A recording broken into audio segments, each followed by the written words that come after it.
Bom, vamos agora visualizar então como está sendo realizado aqui o cadastro dos tenants, tá? Bom, então aqui em páginas web, nós temos aqui a pasta tenant, tá? Temos aqui o index. Como nós vimos ali, nós temos também dois arquivos, tá? Que é o script de dados e o script das tabelas. E temos aqui o respectivo controller, tá? Então aqui dentro do pacote com T2TIRP controller tenant, nós temos aí o tenant controller. Bom, vamos aqui inicialmente visualizar a página. Então a página utiliza o template, né, que foi definido aí para todo o projeto, tá? E aqui na definição da grid dados, tá? Nós temos aqui um output panel, tá? Que é o output panel grid, tá? Padrão para todas as telas do sistema. Só que aqui agora nós temos um panel, né? Então, quando lá no vídeo do tour, né, nós visualizamos que quando o usuário, né, que no caso tem que ser um usuário da software house, tá? Não são os usuários dos sistemas, tá? É somente aqui, o acesso aqui é restrito à software house, tá? Então, essa funcionalidade não deve ser divulgada aí para os clientes, tá? Então aqui o cabeçalho desse panel é admin multi-tenancy, tá? Então, inicialmente verifica se o usuário está logado no sistema, tá? Então é feito aqui através desse atributo usuário logado lá do tenant controller, tá? Então, quando é acessado essa página, esse atributo usuário logado, que é um atributo do tipo boolean, ele vai estar definido como falso, tá? Então vai ser mostrado aqui então este panel para que o usuário faça o login no sistema. Lembrando novamente, usuário da software house, tá? Um funcionário da software house, um colaborador da software house. Bom, então aqui é um login bem simples, tá? Temos aí um campo texto e um campo senha. Vai definir aí, o usuário vai ter que informar o nome do usuário e a senha, tá? Aqui não tem acesso ao banco de dados. Quando o colaborador lá da software house clicar aqui no botão acessar, vai ser chamado aqui o método login aqui da classe tenant controller, tá? Então esse login está sendo feito aqui, ó, diretamente no código, tá? Então verifica se o usuário é admin e a senha admin, tá? Daqui aí você altera de acordo com a sua realidade, tá? Se quiser manter dessa forma, não há problema.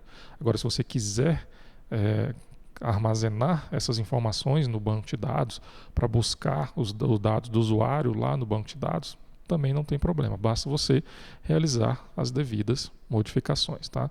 Aqui nesse caso, a autenticação vai ser feita diretamente no código, tá? Que não vai ser utilizado aqui, por exemplo, o Spring Security, tá? E para isso foi necessário aqui nos arquivos de configuração do projeto, tá?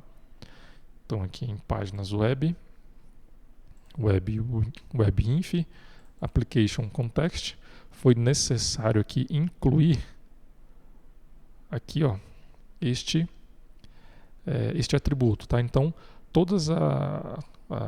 no caso aqui, esse caminho, quando o usuário seleciona, acessa esse caminho, o Spring Security ele não vai bloquear o acesso, né? Independente de estar logado ou não no sistema, o Spring Security vai permitir o acesso a este caminho, tá? Bom, então se o usuário informar a senha e o nome do usuário corretamente, define aqui o atributo usuário logado como true, tá? Então vai ser fechado aqui este panel, né? Esse panel ele não vai mais ser visualizado e vai ser visualizado aqui agora este outro panel, tá? Como nós vimos anteriormente lá no vídeo do tour, neste panel nós temos aqui um data table, tá? Aí aqui sim, esse data table está vinculado lá ao data model lá do tenant controller, tá? Então esse tenant controller ele também herda do abstract controller, tá? Então como aqui para acessar essas informações não pode haver nenhum usuário, né, nenhum usuário dos tenants logado na aplicação. Por quê? Porque aqui, como não há nenhum usuário logado na aplicação, a conexão com o banco de dados vai ser do banco de dados admin, né, no caso lá, o T2TI ERP admin. Então, aqui o sistema já vai buscar todos os tenants cadastrados no banco de dados. Tá? Então, esses tenants, eles serão listados aqui neste data table. Tá? Quando o colaborador da software house clicar aqui no botão novo, tá? Ou no botão visualizar os detalhes de um registro já incluso, será aberto aqui então a tela inclusão alteração. Tá? Nessa tela de inclusão alteração, aqui nós temos uma tela bem simples também, segue aí o mesmo padrão lá das outras telas do módulo do projeto T2TI ERP. Tá? Então aqui nós temos um panel, tá? Onde serão mostrados aqui os atributos do tenant. No caso aqui nós temos apenas 2 atributos, que é o nome e a data do cadastro, ok? E aqui os botões, né? No caso o botão que vai incluir, alterar ou fechar, tá? Então aqui vai ser chamado o método salvar lá do tenant controller, ok? Bom, aqui no método salvar, inicialmente o sistema vai verificar se já existe algum tenant cadastrado com esse mesmo nome, né, com o nome que foi informado aí pelo colaborador da software house. Se já existir, não vai ser possível cadastrar esse novo tenant, né, porque não é possível ter 2 bancos de dados ou 2 esquemas com o mesmo nome. Tá? Inclusive é interessante fazer aqui um outro tratamento, né, por exemplo, impedir que o usuário informe um nome de um tenant com espaços, por exemplo. Tá? Isso aí é uma restrição que deve ser tratada aqui também. Ok? Bom, caso esse tenant ainda não tenha sido cadastrado no banco de dados, vai verificar se esse tenant já está cadastrado, ou seja, se está sendo realizada apenas uma alteração nesse tenant. Né? Se não estiver sendo realizada uma alteração, ou seja, se estiver cadastrando um novo tenant, aí sim vai ser chamado aqui o método gerar banco de dados. Tá? Nesse método aqui vai ser executado o script para a criação do banco de dados, né? No caso aí o esquema do tenant. Tá? Então aqui nesse método gerar banco de dados, inicialmente aqui é criado uma instância lá do tenant DAO. Tá? Então foi criado aí um DAO específico aqui para realizar esse procedimento. Esse DAO também herda do DAO genérico. Tá? Lembrando que no DAO genérico não foi feita nenhuma alteração, tá? Permanece o mesmo dos outros módulos. Então foi definido aqui alguns métodos. Tá? Então aqui o método abrir conexão, ele recebe aí como parâmetro o tenant ID. Tá? Então aqui ele vai criar uma conexão lá com o banco de dados, ele vai chamar o método create entity manager, que nós vimos lá do T2TI Entity Manager Factory, passando aí como parâmetro esse tenant ID. Tá? Logo depois foi criado aqui também o método executa script. Então esse método recebe aí uma string, que é o script que vai ser executado, e o tenant ID, né? No caso, qual o tenant que vai ser utilizado para gerar, para executar esse script. Tá? Se for passado um tenant ID nulo, então ele vai chamar o método padrão, que é abrir conexão lá do T2TI ERP admin. Né? Caso contrário, ele vai chamar aqui o método abrir conexão, passando aí como parâmetro o tenant ID. Ok? Logo depois, ele vai chamar aqui o método create native query, tá? Lá do Entity Manager que foi criado aí anteriormente. Tá? Depois chama o método execute update para poder gerar, né? Para poder executar esse script. E foi definido aqui também o método persist, né? Que ele recebe aí recebe 2 parâmetros, um object, que é o bin, e o tenant ID. Tá?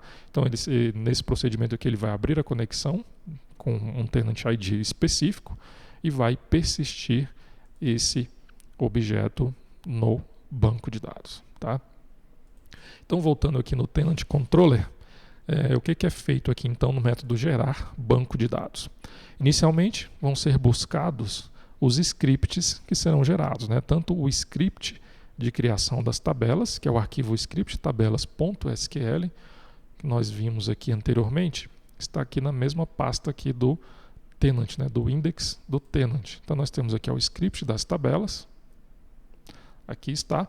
Então temos aqui os métodos, né? Os create tables aqui do banco de dados, tá?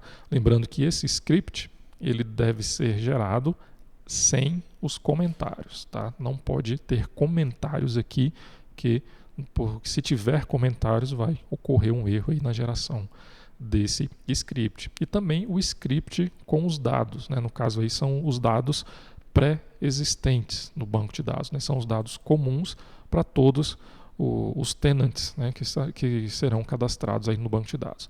Aqui, no caso, foi feito apenas um script com algumas funções, alguns itens, né, alguns registros básicos, tá? Mas é interessante que você adicione outros registros, como por exemplo a tabela de municípios, né, inserir os dados dos municípios, tabela de país, entre outros, né? Você vai verificar lá no DER quais são os dados que devem ser populados, né, os dados pré-existentes, e incluir aqui os inserts desses dados nesse script, tá? Então aqui foi apenas feito aqui do nível de formação, do estado civil, aqui do tipo de colaborador, da situação do colaborador, o papel, a função e o papel-função, tá? Isso aqui são itens básicos, itens necessários para que possa ser criado um usuário, tá? Então, para que o tenant, né, o usuário lá da empresa que contratou a utilização do sistema, possa logar no sistema e depois ele vai realizar as alterações que achar necessário, tá? Bom, então, continuando aqui, logo depois é chamado aí o método executa script lá do tenant DAO, tá? Então, no caso aqui vai ser chamado aí o create esquema e passado aí como parâmetro, né, o nome do tenant, né? No caso ali,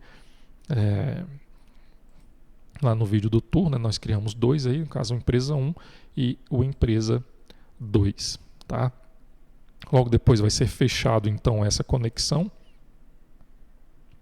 E depois de fechar essa conexão, vai chamar aí o método add factory, lá do T2TI Entity Manager Factory, para que seja incluso essa Entity Manager Factory desse Tenant ID, tá?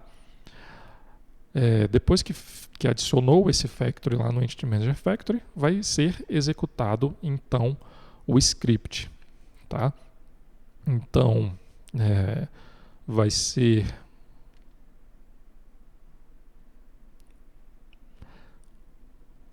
carregado o script que está dentro aqui desse script de tabelas. Tá? Foi definido aqui o caminho por essa string script tabelas. Tá? Então vai ser aberto esse arquivo e executado esse script para que sejam então criadas as tabelas. Tá? Esse procedimento nós vimos lá no momento em que o tenant estava sendo cadastrado. Tá? E da mesma forma também vai executar o script com os dados, né? Os dados pré-existentes. Ok? Depois de realizar esses dois procedimentos, vai definir aqui o usuário administrador. Tá? Então aqui vai cadastrar a empresa, né? No caso lá a empresa que está sendo cadastrada. Aqui no caso os dados da empresa estão sendo passados de forma estática. Tá? É interessante e praticamente que é obrigatório, né, que esses dados sejam passados aí por parâmetros, né, que o usuário, lá o colaborador da empresa, da software house, passe esses dados, como o CNPJ e também a razão social, para que as informações sejam armazenadas corretamente no banco de dados. Tá? Logo depois, então define aqui os dados da empresa, armazena essa informação no banco de dados, tá? Só que aqui esses dados vão ser armazenados lá no banco de dados agora do tenant. Tá? Então, salvo os dados da empresa, os dados na verdade que só define o estado civil a qual o colaborador vai estar vinculado, né? A pessoa vai estar vinculada, define aqui o setor, tá? Armazena essa informação no banco de dados, define aqui o cargo, armazena também no banco de dados. Logo depois o nível de formação, o tipo de colaborador, a situação do colaborador. Essas informações aqui elas já estão cadastradas no banco de dados, tá? Lá no banco de dados do tenant, que foi o cadastro realizado lá, que está no script de dados, ok? E logo depois cadastra uma pessoa, né, que vai estar vinculado ao colaborador, que no caso vai ser o usuário admin, tá? Então aqui também é interessante que essas informações, principalmente aqui o nome, seja passado aí, né, o nome e o CPF seja passado aí também através do formulário, né? O usuário, né, o colaborador da software house, informe isso juntamente lá com o nome da empresa, data do cadastro, entre outros. Então, define aqui o nome da pessoa, o tipo, se ela é cliente, colaborador, fornecedor ou transportadora. Define os dados do colaborador. Logo depois, armazena os dados do colaborador no banco de dados, tá? Logo depois, define os dados da pessoa física e armazena também no banco de dados. Cria na verdade, define o papel desse usuário, né, que o papel já está cadastrado no banco de dados, e define aqui os dados do usuário.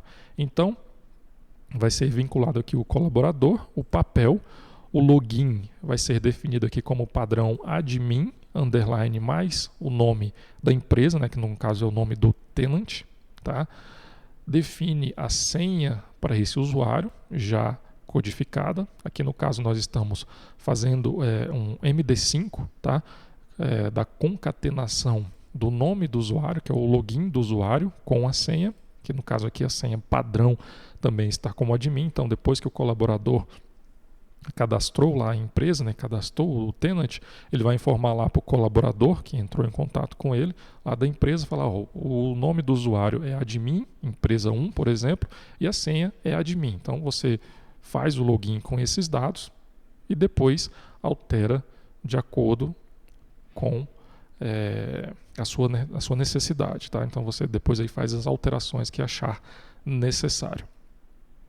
Bom, então depois armazena as informações do usuário no banco de dados, tá? E no caso aqui ele vai armazenar no banco de dados do tenant, tá? E logo depois também é necessário armazenar os dados desse usuário no banco de dados T2TI ERP admin, tá? Então define aqui a data do cadastro, o login e a senha, tá? Voltando aqui nesse método que vai gerar o banco de dados, se ocorrer tudo bem, vai ser fechado aqui então a conexão com o banco de dados, tá? E logo depois vai salvar as informações no banco de dados lá do T2TI ERP admin, tá? Então aqui, ó, o usuário que foi cadastrado aí anteriormente, né, que foi definido aí para o usuário admin dessa empresa que foi cadastrada, vai ser armazenado no T2TI ERP admin, tá? Voltando aqui nesse método de gerar banco de dados, se ocorrer algum erro durante esse procedimento aqui de criação do banco de dados, execução dos scripts e também definição lá do usuário administrador, então o que será feito aqui? Ó? Vai executar aqui um script, ele vai deletar, né, ele vai apagar o esquema, se é que esse esquema foi criado anteriormente, então ele vai apagar esse esquema e também vai remover lá do hash map de factories, lá do Entity Manager Factory, esse tenant ID que foi adicionado anteriormente, tá? Então, esse é o procedimento aí que foi realizado, né, para poder cadastrar os tenants aqui no sistema.